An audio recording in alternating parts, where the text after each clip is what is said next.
Okay, next model చూద్దాం. 5 సంఖ్యల సగటు 27. ఒక సంఖ్య మినహాయించినట్లయితే సగటు 25 అవుతుందంట. అయినా మినహాయించబడిన సంఖ్య ఏది అన్నాడు. సపోజ్ కి ఏదైనా ఒక 5 సంఖ్యలు అనుకుందాం. వీటి యొక్క సగటు అంటే తెలుసు కదా మనకి. సగటుకు ఫార్ములా ఏంటి? రాశుల మొత్తము బై రాశుల సంఖ్య. అంటే ఇవి ఎన్ని ఉన్నాయో వాటి మొత్తము కూడి బై రాశుల సంఖ్య. రాశుల సంఖ్య ఎంత? బై 5 వేసుకుంటాం. సో వీటి యొక్క సగటు ఎంత ఇచ్చాడు? 25. సో మనకి 5 సంఖ్యల సగటు 27 అన్నాడు. అదేవిధంగా ఒక సంఖ్య మినహాయించినట్లయితే, ఒకవేళ ఒక సంఖ్యను తీసేస్తే వీటి సగటు ఎంత అవుతుందంట? 25 అవుతుందంట. అయితే ఈ తీసేసిన సంఖ్య ఎంత అని అడుగుతున్నాడు. సో ఇటువంటి క్వశ్చన్ వచ్చినప్పుడు మనం ఎక్స్ వై ఈ విధంగా అనుకోకుండా డైరెక్ట్ మనం ఒక ఫార్మాట్ లో చేసేయచ్చు. అదేంటి అంటే, ఇక్కడ ఎన్ని సంఖ్యల సగటు అన్నాడు? 5 సంఖ్యల సగటు. సో ఈ 5 సంఖ్యల మొత్తం రావాలంటే ఏం చేయాలి? సంఖ్యల సంఖ్య, రాశుల సంఖ్య ఇంటూ సగటు వేస్తే మనకి మొత్తం వస్తుంది, అంతే కదా. సగటు ఈజ్ ఈక్వల్ టు రాశుల మొత్తము బై రాశుల సంఖ్య. సో ఈ రాశుల మొత్తం రావాలంటే ఏం చేయాలి? సగటుని రాశుల సంఖ్యతో గుణించాలి. సో సగటుని రాశుల సంఖ్యతో గుణిస్తున్నాను. సో 5ని 27తో గుణిస్తున్నాను, అంతే. సో 5ని 27తో గుణించండి, ఎంత వస్తుంది మనకి? 135. అయితే ఒక సంఖ్య మినహాయించిన తర్వాత సగటు ఎంత అవుతుంది అన్నాడు? 25 అవుతుంది అన్నాడు. సో ఒక సంఖ్య మినహాయించిన తర్వాత అంటే 4 సంఖ్యల సగటే మనకి 25. సో ఇప్పుడు ఎన్ని సంఖ్యలు ఉన్నాయి? ఒక సంఖ్య తీసేస్తే 4 సంఖ్యలు. సో సగటు ఎంత? 25. మరి రాశుల మొత్తం ఎంత అంటే వీటిని రెండింటిని గుణించాలి. 4 × 25 ఎంత? 100. సో ఈ సగటులో నుంచి ఈ సగటును తీసేయండి, మనకు కావాల్సిన సంఖ్య వచ్చేస్తుంది. ఆన్సర్ 35. సో ఎటువంటి క్వశ్చన్ వచ్చినా సరే మనం ఇదే విధంగా చేయాలి. 5 కొన్ని సంఖ్యల సగటు ఇంత అంటాడు. ఒకవేళ కొన్ని సంఖ్యలను మినహాయించినట్లయితే, ఒకవేళ 2 సంఖ్యలను మినహాయించాడు అనుకోండి, అప్పుడు ఎన్ని మిగులుతాయి? 3. సో అప్పుడు 3 × 25 75 అవుతుంది. సో ఆ విధంగా మనము ఇచ్చిన సంఖ్యని, ఏదైతే మినహాయించిన సంఖ్యని కనుక్కోవచ్చు, లేకపోతే మినహాయించిన సంఖ్యల మొత్తాన్ని కనుక్కోవచ్చు, లేకపోతే మినహాయించిన సంఖ్యల సగటును కూడా కనుక్కోవచ్చు ఈ విధమైన మోడల్స్ ద్వారా ఉపయోగించి. సో మీరు గుర్తుపెట్టుకోవాల్సింది, సంఖ్యల సంఖ్యని, రాశుల సంఖ్యని సగటుతో గుణించండి. అదేవిధంగా మినహాయించిన తర్వాత ఎన్నైతే సంఖ్యలు మిగులుతాయో అన్ని సంఖ్యలని మళ్ళీ సగటుతో గుణించండి. వీటిని రెండింటిని తీసివేస్తే మనకు కావాల్సిన సంఖ్య అనేది వస్తుంది. నెక్స్ట్ మోడల్ చూద్దాం. గణితంలో 28 మంది విద్యార్థుల మార్కుల సగటు 50 అంట. సో 8 మంది విద్యార్థులు స్కూల్ నుంచి బయటకు వెళ్ళిపోయారు. అయితే మిగతా విద్యార్థుల మార్కుల సగటు 5 పెరిగిందంట. స్కూల్ నుంచి బయటకు వెళ్ళిన విద్యార్థులు సాధించిన మార్కుల సగటు ఎంత అన్నాడు. ఇటువంటి మోడల్ ఇందాకే చేసాము ఇంతకుముందు మోడల్లో, కాకపోతే ఇక్కడ కొద్దిగా ఎక్స్పాండ్ చేశాడు క్వశ్చన్ ని. సో గణితంలో 28 మంది విద్యార్థుల మార్కుల సగటు 50. మరి వాళ్ళందరూ కలిపి వచ్చిన మార్కులు అంటే ఏం చేయాలి? ఈ రెండింటిని గుణించాలి. 28 × 50 ఎంత? 1400 అవుతుంది. రైట్. 8 మంది విద్యార్థులు స్కూల్ నుంచి వెళ్ళిపోయారంట. సో అంటే ఇంకెంతమంది మిగులుతారు? టోటల్ 28 మంది కదా. సో 8 మంది వెళ్ళిపోతే ఎంతమంది మిగులుతారు? 20 మంది మిగులుతారు మనకి. సో 8 మంది వెళ్ళిపోతే అవుట్, 8 మంది బయటకు వెళ్ళిపోయారు. సో 20 మంది లోపల ఉన్నారు. సో 20 మంది సగటు ఎంత అయిందంట? 5 పెరిగిందంట. గతంతో పోల్చుకుంటే 5. గతంలో ఎంత? 50. ఇప్పుడు ఏమైంది? అది 5 పెరిగింది, అంటే 55 అయింది. మరి వీళ్ళందరి మార్కుల మొత్తం ఎంత అంటే 55 × 20 వేయాలి. సో 55 × 20 ఎంత అవుతుంది? 1100. సో 1400 అనేది 28 మంది మార్కుల సగటు, 1100 అనేది 20 మంది మార్కుల సగటు. మరి 1400 లో నుంచి 1100 తీసేస్తే ఏమొస్తుంది? బయటకు వెళ్ళిపోయిన 8 మంది యొక్క మార్కుల మొత్తం వస్తుంది. సో ఎంత?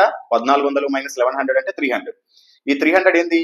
బయటకు వెళ్ళిపోయిన 8 మంది యొక్క మార్కుల మొత్తము, సగటు కాదు, మొత్తము. సో మనకు కనుక్కోమంది ఏంది? వాళ్ళ యొక్క సగటు కనుక్కోమన్నాడు. ఒకవేళ మొత్తం కనుక్కోమంటే ఇక్కడికి క్వశ్చన్ ఎండ్. 300 ఎక్కడ ఉంటే అదే ఆన్సర్. కానీ సగటు అన్నాడు కాబట్టి రాశుల మొత్తము, వాళ్ళ యొక్క మార్కుల మొత్తము బై రాశుల సంఖ్య. ఎంతమంది వాళ్ళు? 8 మంది.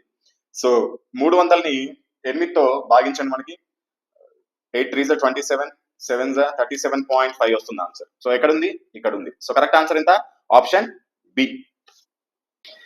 నెక్స్ట్, 4 పరిశీలనల సగటు 20 అయితే సిని ప్రతి పరిశీలనకు జోడించినప్పుడు ఆ సగటు 22 అవుతుందంట. అయితే సి విలువ ఎంత అన్నాడు. 4 పరిశీలనలు అంటే 4 సంఖ్యలు అనుకుందాం. సపోజ్ కి నేను ఎగ్జాంపుల్ కి ఇది కాదు, ఒకటి ఎగ్జాంపుల్ చెప్తున్నాను. ఒక 3 సంఖ్యలు తీసుకుంటున్నాను. 2, 4, 6. వీటి యొక్క సగటు ఎంత అండి? సగటు అంటే ఏం చేస్తాం? వీటి యొక్క మొత్తము బై రాశుల సంఖ్య. మొత్తం ఎంత అవుతుంది మనకి? 12 అవుతుంది. ఎన్ని ఉన్నాయి మొత్తం రాశులు? పరిశీలనలు ఎన్ని ఉన్నాయి? 3 ఉన్నాయి. సో 3 ఎంత అయింది మనకి? 4 వచ్చింది సగటు. ఒకవేళ ప్రతి పరిశీలనకి, ప్రతి సంఖ్యకి నేను ఒక 2 యాడ్ చేసుకుంటూ పోతా. +2, +2, +2. ఇక్కడ ఏమన్నాడు? సిని యాడ్ చేశాడంట. ప్రతి దానికి సి యాడ్ చేశాడంట. సో అదే విధంగా నేను ప్రతి దానికి 2 యాడ్ చేస్తున్నాను. ఏమవుతుంది అది? 4, 6, 8. సో వీటి యొక్క సగటు ఎంత అయింది చూడండి. 6, 4, 10, 18 బై రాశుల సంఖ్య 3, 6, 3 = 18. సో సగటు ఎంత వచ్చింది? 6 వచ్చింది. అంతకుముందు సగటు ఎంత? 2. వీటి మధ్య గ్యాప్ ఎంత ఉంది చూడండి? 2 ఉంది. అంటే అర్థం ఏంది? ప్రతి పరిశీలనకి మనం ఎంత అయితే కలుపుతున్నామో సగటు కూడా అంతే పెరుగుతుంది. ఇదైతే క్లియర్ కదా. ప్రతి పరిశీలనకి మనము ప్రతి సంఖ్యకి ఎంతైతే కలుపుతున్నామో సగటు కూడా అంతే పెరుగుతుంది. ఇది ఒక్క పాయింట్ గుర్తుపెట్టుకోండి. మనం ఇటువంటి క్వశ్చన్స్ ఏది ఇచ్చినా చేసేయచ్చు. అయితే 4 పరిశీలనల సగటు ఎంత? 20. ఆ 4కి సపోజ్ కి 1 2 3 4 4 పరిశీలనల సగటు ఎంత? 20. వీటికి ప్రతి ఒక్క దానికి plus C plus C plus C plus C add చేస్తాడు. సో అప్పుడు వచ్చిన 4 సంఖ్యల సగటు ఎంత? 22 అంట. సి విలువ ఎంత అన్నాడు. మనం ఇందాకే చెప్పుకున్నాం. ఇక్కడ ప్లస్ ఎంతైతే యాడ్ చేసామో అది దేనికి సమానము? వీటి మధ్య భేదానికి సమానము. సో 22 మైనస్ 20 ఎంత? 2. సో ఇప్పుడు సి విలువ ఎంత? 2. అంటే ప్రతి దానికి ఎంత యాడ్ చేశాడు? ఇందాక 2 యాడ్ చేశాడు. సో సి విలువ అనేది 2. సో ఎక్కడ ఉంది ఆన్సర్? ఇక్కడ ఉంది. So correct answer option C. So next model చూడండి. ఈ విధంగా మీకు మొత్తం 5 రకాల బుక్స్ ఉన్నాయి. సో ఈ 5 రకాల బుక్స్ తో పాటు చాలా మంది మ్యాథమెటిక్స్ లో కొద్దిగా వీక్ ఉంటారు. నాన్ మ్యాథమెటిక్స్ స్టూడెంట్స్ కావచ్చు, లేకపోతే షార్ట్ కట్స్ ఫాలో అవ్వాలి, టైం టేకింగ్ అవుతుంది అనుకుంటారు. అటువంటి వాళ్ళకి మ్యాథమెటిక్స్ వీడియో క్లాసెస్ ఒక కోర్స్ కూడా తీసుకోవచ్చు. మొత్తం దీంట్లో 590 మోడల్స్ ఉంటాయి. ఈ బుక్ లో ఉన్న 590 మోడల్స్ ని వీడియో సమాధానాల రూపంలో మీకు ఎక్స్ప్లెయిన్ చేయడం జరుగుతుంది. దీని కాస్ట్ వచ్చేసి మీకు 400 రూపీస్ ఉంటుంది. అదేవిధంగా బేసిక్ సైన్స్ అండ్ ఇంజనీరింగ్ లో కూడా చాలా మంది ఇబ్బంది పడతా ఉంటారు. ఇంజనీరింగ్ డ్రాయింగ్ కి సంబంధించిన సబ్జెక్ట్ అనేది నాలెడ్జ్ ఉండదు, అది చదివిన అర్థం కాదు. అదేవిధంగా 6 టాపిక్స్ ఉంటాయి బేసిక్ సైన్స్ లో. 6 టాపిక్స్ లో నుంచి ఎక్కువగా మనకి న్యూమరికల్స్ అడుగుతారు. అంటే ఫిజిక్స్ ప్రాబ్లమ్స్ ఎక్కువగా అడుగుతారు. 50 క్వశ్చన్స్ వస్తాయి మనకి బేసిక్ సైన్స్ అండ్ ఇంజనీరింగ్ లో. దీంట్లో దాదాపు సగం ఫిజిక్స్ ప్రాబ్లమ్స్ ఉంటే మిగతా ఇంజనీరింగ్ డ్రాయింగ్ కి సంబంధించి ఉంటాయి. బేసిక్ సైన్స్ కి సంబంధించి కూడా మనము ఒక కోర్స్ అనేది లాంచ్ చేయడం జరిగింది. దీని యొక్క కాస్ట్ కూడా మనకి 400 రూపీస్ అనేది ఉంటుంది. ఈ రెండు వీడియో క్లాసులు అనేది మీకు 1 year వ్యాలిడిటీతో పాటు అందుతాయి.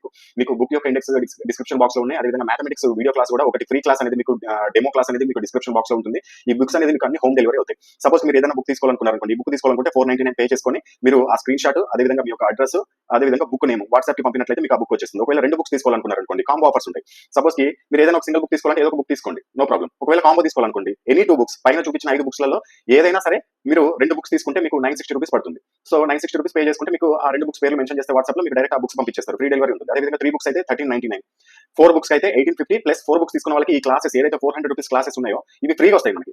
ఈ 4 బుక్స్ తీసుకున్న వాళ్ళకి. అదేవిధంగా 5 బుక్స్ తీసుకున్న వాళ్ళకి అయితే 2150 పే చేసుకోవాల్సి ఉంటుంది. ఫ్రీ డెలివరీ ఉంటుంది. అదేవిధంగా వాళ్ళకి కూడా మ్యాథమెటిక్స్ క్లాసెస్ అనేది 590 మోడల్స్ ఫ్రీగా ఇవ్వడం జరుగుతుంది. ఒకవేళ మీరు 2 బుక్స్ 3 బుక్స్ సింగిల్ బుక్ తీసుకున్నారు, దాంతో పాటుగా మీరు ఒకవేళ మ్యాథమెటిక్స్ వీడియో క్లాసులు కూడా కావాలంటే ఆ ప్రైస్ కి 400 యాడ్ చేసుకోవాల్సిందే. ఎగ్జాంపుల్ 2 బుక్స్ తీసుకున్నారు అనుకుందాం, 960 పే చేసుకుంటున్నారు. అదేవిధంగా మీకు మ్యాథమెటిక్స్ కూడా కావాలనుకోండి, 960 ప్లస్ 400 మీకు 1360 రూపాయలు పే చేసుకుంటే మీకు 2 బుక్స్ ప్లస్ వీడియో క్లాసులు కూడా వస్తాయి. ఒకవేళ 2 తీసుకోవాలనుకుంటే 2 వీడియో క్లాసులు తీసుకోవాలంటే 800 పే చేసుకోవాలి మీకు బుక్ యొక్క కాస్ట్ తో పాటుగా.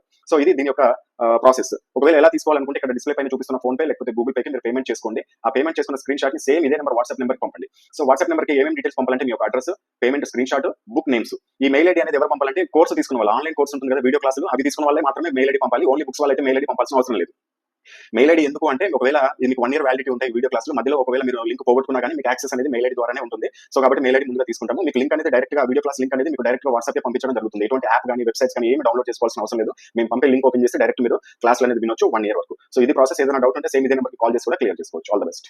ఒక తరగతి యొక్క 25 మంది విద్యార్థుల సగటు బరువు 50 కేజీలు. తరగతి ఉపాధ్యాయుని బరువు కూడా కలిపితే అంటే 25 మందితో పాటు ఇంకొక వ్యక్తి జాయిన్ అయ్యాడు. ఎవరు? తరగతి ఉపాధ్యాయుడు. అప్పుడు మొత్తం మెంబర్స్ ఎంతమంది అవుతారు? 26 మంది అవుతారు. అయితే వాళ్ళ సగటు బరువు ఎంత పెరిగింది? 1 కిలో పెరిగింది. అంటే సగటు ఎంత అయింది? అంతకుముందు సగటు ఎంత? 51 ఉంటే ఇప్పుడు ఎంత? 50 ఉంటే ఇప్పుడు ఎంత అయింది? 51 అయింది. అంటే 1 పెరిగింది. అయితే ఉపాధ్యాయుని బరువు ఎంత అన్నాడు. సో ఉపాధ్యాయుని బరువు ఎంత అన్నాడు. సో ఇటువంటి క్వశ్చన్స్ మనం గతంలోనే చేసాం మనం. సో ఒకసారి మళ్ళీ క్లియర్ గా చూద్దాం. ఏం లేదు, ఇటువంటి ఇచ్చినప్పుడు ఏం చేయాలంటే మీరు ఫస్ట్ తరగతిలో విద్యార్థుల సంఖ్య ఎంత? 25. సో వాళ్ళ బరువు ఎంత? వాళ్ళ సగటు బరువు 50. ఆ తర్వాత ఉపాధ్యాయుడు చేరితే అప్పుడు మొత్తం ఎంతమంది అయ్యారు? 26 మంది అయ్యారు. సో దీన్ని వేరే మోడల్లో చెప్పొచ్చు, కానీ మనము ఆల్రెడీ ఒక మోడల్లో నేర్చుకున్నాం. ఇక్కడ 11.1 అనే వీడియోలో కావాలంటే వెళ్ళి చూడండి, ఇదే మోడల్ చేసాము. కాకపోతే ఇక్కడ కొద్దిగా మిమ్మల్ని కన్ఫ్యూజ్ చేయడానికి కొద్దిగా టిపికల్ గా అడగడం జరిగింది క్వశ్చన్, కానీ సేమ్ మోడల్. సో 25 మంది ఉన్నప్పుడు వాళ్ళ యొక్క సగటు 50. సో 26 మంది ఉన్నప్పుడు వాళ్ళ యొక్క సగటు ఎంత? 1 పెరిగింది. అంటే ఎంత? 51. సో 25 మంది ఉన్నప్పుడు సగటు 50 అయితే వాళ్ళ మొత్తం ఎంత? బరువు ఎంత అంటే ఏం చేస్తాం మనము? 25 into 50 వేసుకుంటాం. సో అప్పుడు ఎంత వస్తుంది? 1250. ఆ తర్వాత 26 మంది అయ్యారు. సో వాళ్ళ యొక్క సగటు ఎంత? 51 అయింది. మరి వాళ్ళ మొత్తం బరువు ఎంత అంటే 26 into 51 వేసుకుంటాం. అప్పుడు ఎంత వస్తుంది? 1326 అనేది వస్తుంది. సో వీటి మధ్య భేదం ఎంత వస్తుంది? ఇప్పుడు తీసేయండి పెద్ద దాంట్లో నుంచి చిన్నదాన్ని. ఆన్సర్ ఎంత? 76. సో కరెక్ట్ ఆన్సర్ ఎక్కడ ఉంది? ఇక్కడ ఉంది. So correct answer option A. Same ఇటువంటి మోడల్ చేసాము. ఒకవేళ మీకు గుర్తుండకపోతే, చేసింది గుర్తుండకపోతే ఒకసారి 11.1 వీడియో ఓపెన్ చేసి చూడండి, ఇంకా ఐడియా వస్తుంది దీనిపైన.